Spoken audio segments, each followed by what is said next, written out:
Google Chrome इस्तेमाल करते हैं तो एहतियात बरतें। गूगल ने अपने सारिफीन को खतरे से आगाह कर दिया। अगर आप गूगल क्रोम वेब ब्राउजर इस्तेमाल करते हैं तो फौरी तौर पर इसे अपडेट कर लें। कंपनी ने सारिफीन को खबरदार कर दिया, मगर ऐसा क्यों हुआ और क्या खतरा दरपेश है? तो वजह यह है कि गूगल की जानिब से दुनिया के मकबूल तरीन वेब ब्राउजर में मौजूद एक बड़ी सिक्योरिटी खामी दूर करने के लिए अपडेट की गई है।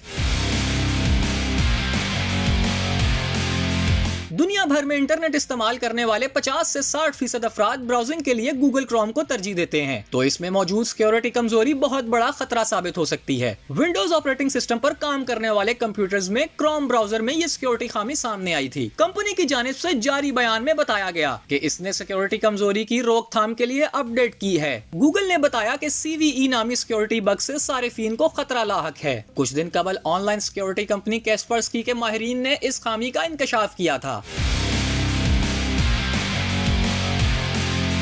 माहिरीन के मुताबिक हैकर्स पहले ईमेल्स भेजते हैं और जो अफराद ईमेल पर मौजूद लिंक को क्लिक करते हैं वो ऐसी वेबसाइट पर पहुंच जाते हैं जहां से बग फौरी तौर पर इनके कंप्यूटर डेटा तक रसाई हासिल कर लेता है। गूगल ने तस्लीम किया कि हैकर्स ने इस खामी को इस्तेमाल करके मुख्तलिफ सारिफीन को निशाना बनाया है और यही वजह है कि ब्राउजर को फौरी अपडेट कर लेना चाहिए। अगर आपको मालूम नहीं कि ब्राउजर अपडेट हो चुका है या नहीं तो 3 डॉट मेन्यू पर क्लिक करके सेटिंग्स में जाएं। वहां अबाउट क्रोम पर क्लिक करें, जो पेज के बाएं जानिब सबसे नीचे होगा। इसके बाद क्रोम की जानिब से बताया जाएगा कि ब्राउजर अप टू डेट है। अगर नहीं होगा तो वो अपडेट होना शुरू हो जाएगा। इसके बाद बस रीलॉन्च करेंगे तो क्रोम अपडेट हो जाएगा।